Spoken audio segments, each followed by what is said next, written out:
Hello, Renee Flamont here. You guys, to take off from the last video, it's not a prerequisite that you see it, but it has a lot to do with this video. But I managed to read the whole comment. As you know, it was regarding a comment from an audience member on video 518 about how the withdrawal from a narcissist can be brutal. And we talked last video about, because she was wondering if her person was really a narcissist. And I wanted to get more into that because I really do want to make it clear that whether or not they're a diagnosed narcissist shouldn't matter to us. It mattered to me. I went through the whole cycle myself, which is why I wanted to make this video to get more into that angle of it. We read the comment last video, and I'll refer to it a couple things, but I really wanted to get into this because it doesn't matter if they're a narcissist. It's how they treat us. But we lose sight of that.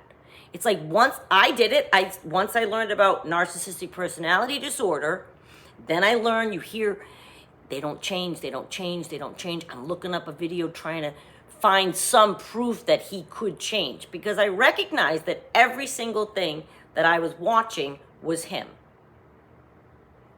So I'm not a doctor, but I was like, okay, this cat has this disorder for sure. And then I kept hearing he can't change, he can't change. So now what am I doing? I'm so convinced he's got the disorder that I'm looking up, can people with this disorder change? Okay, that's about how much I found. And then once I realized, okay, so people with this disorder can't change. In my brain, this is your cognitive dissonance. I knew that idea, but I'm thinking, but I want him to be a person who is able to change. Well, maybe he doesn't have the disorder then. And what does that do? That makes you, oh, I get so incensed. That makes you hold out hope that they can change. When really, we're non-professionally diagnosing them when we do, aren't we? Unless you're a doctor. But once we do, then we're undiagnosing them just to suit our hope that they can change. I recall looking up and trying to find anything on earth that could lead me to think he wasn't a narcissist. Just so I could hang on to the hope that he could change. But really, did that matter? Whether he was a narcissist or not, whether he could change or not, whether he's dysfunctional or not. If I just looked at the present moment with him, including our past, but like, what is he doing to you? And is the behavior he's exhibiting, is the treatment he's giving you acceptable or not? And I wasted a lot of time. I took abusive things, not physical. Mine did not get physical. With some of you that can happen. He did with this poor Jahira. He threw a wrench at her. You probably should watch the last video. This would make more sense to you. So he threw a wrench at her. Threw a wrench. Now, in my opinion, but I would never say, oh, she should have left right then. You can't say that with people, with these kinds of people, because they get you wrapped up. You have been trauma bonded to this person. We all know that. So we can't take any of the things that Jahira says in her comment to say, I would have left, because we've all had this done to us and more. Again, mine didn't get physical. Hers did, and many of you it does. So whether it's physical, or she talks about how he stopped talking and withholds affection and all of those things. So with all of those things that he did, my question is, why do we stay? Because we're waiting, like she talks about, we're waiting for the beginning love stages. We're never going to feel that way again. We're never going to trust them again. I've often used the analogy with trust like a crinkled piece of paper, because I heard somebody say it once and I don't remember who. But decades ago, I read, if you crinkle a piece, and I tried it, and it's true. If you crinkle a piece of paper, just a white piece of paper, and then you open it and lay it flat, on low setting, if you put it on an ironing board, you can iron the piece of paper, and it will be smooth. But the lines are there. And somebody was using that as a great description of trust. That's how I think of the narcissist relationship. Once we have the mask drop and we see them and they devalue us and they do their first new thing, that to me is a moment of truth.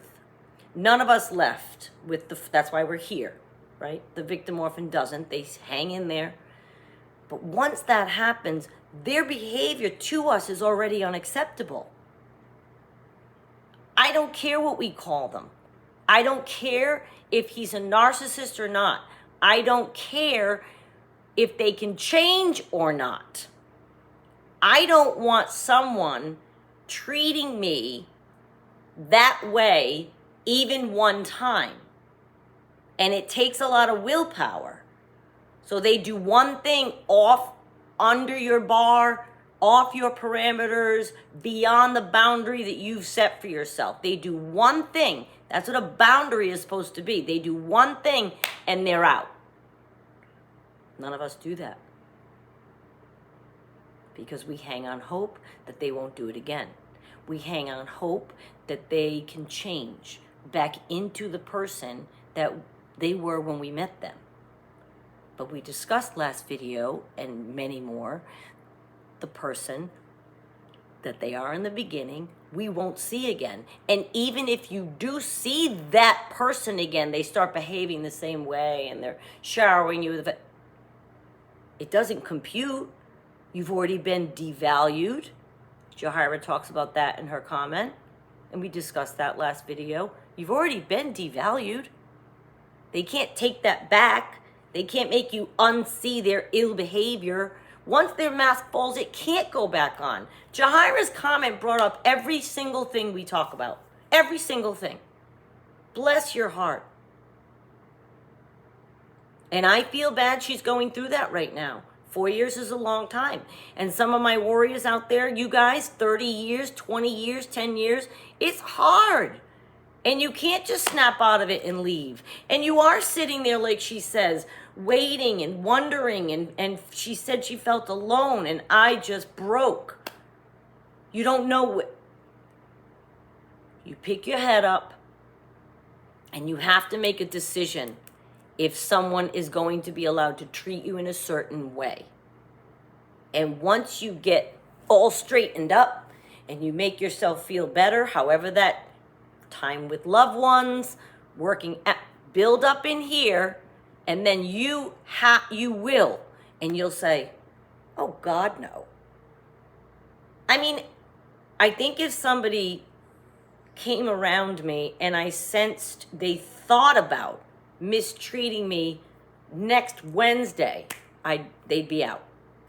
I marvel at what I accepted. I don't care how good anybody is to me. If you're really that good to me, then that's what I want forever. And if you stop and you do one bad thing, you're gone.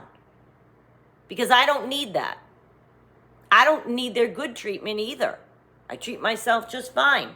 I have great friends, family. You should all feel the same way in Jahira. I want you to get back to that point.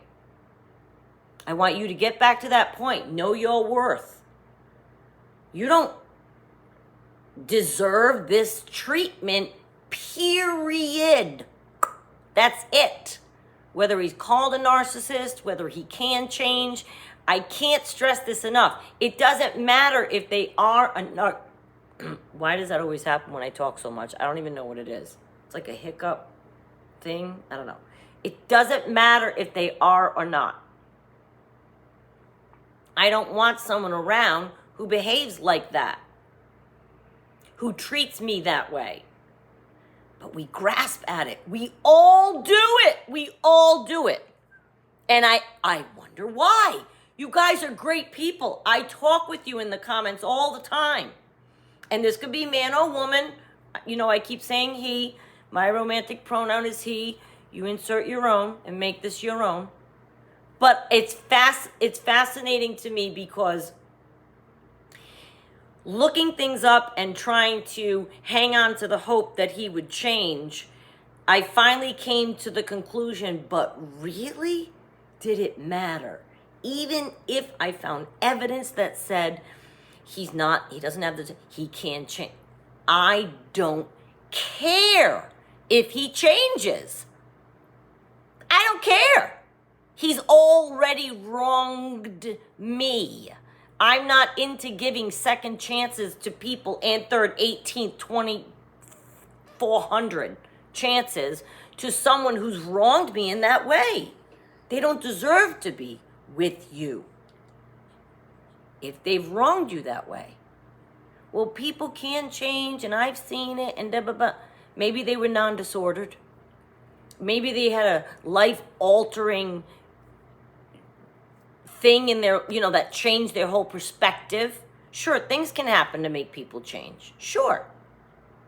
But are you holding on to false hope and ignoring how they're treating you now, in the present, in your present relationship with them, because you're holding out hope? You're fake future promising yourself, and it'll get better. What is it like now? And I started to realize, once I realized and thought about all that, when I was going through it, did I want to continue to spend time with someone who would even think about calling me names? Calls you names? I don't want someone who even has a name in their brain to call me. Do you know what I'm saying? Like, think of someone like my daughter, for example, certain friends of mine, family members. There's no negative that enters into my brain about them, these people that I love. That's what I want from a partner. I don't want someone who's calling me names, let alone thinking of names. I don't want someone who's disloyal. Call me crazy. I don't want someone who's smearing me, which Jahira talked about. That he, behind her back, took a friend of hers right out from under her. She's devastated over that. I don't want that in my life. Someone who's gaslighting me, telling me I'm crazy. Someone who's triangulating me, trying to make me jealous with other people. Somebody who's cheating, lying, and being just bloody awful. I don't want that in my life. I don't care what they're called. I don't care if he's a narcissist or not. I don't care if he changes or not. If he changes or not. Did I just say that? I feel like I didn't say it correctly. I don't care anymore. And you shouldn't either. What you should care about, what you should see, what you should concentrate. Please listen to me, my people. Listen. Not my people. That's not what I meant to say. But listen, people. What is happening in front of you is your truth. Not what you might want it to be. Not what you remember it being in that first month. Not what you are hoping it. What is happening in front of you with your person is your truth. It's now. Right now, today. And can you live with that? And do you want to? And do you think that's what you deserve?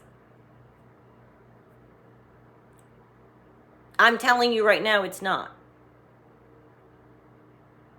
I don't care. Look at me, I'm thinking if you come up with an excuse. I don't care what you say. You don't deserve this. No one does. Because every single human being deserves compassion, respect. Come on. And we don't get that from them. So whether they're a narcissist or not doesn't matter. It doesn't matter. It's how they treat you. But I understand. You're holding on. You want them to not be a narcissist, this unchangeable blob of matter we've learned can't change. So you hold out hope that they're not one, so they could change. The bottom line is, even if they're not a narcissist, do you actually think your person could change?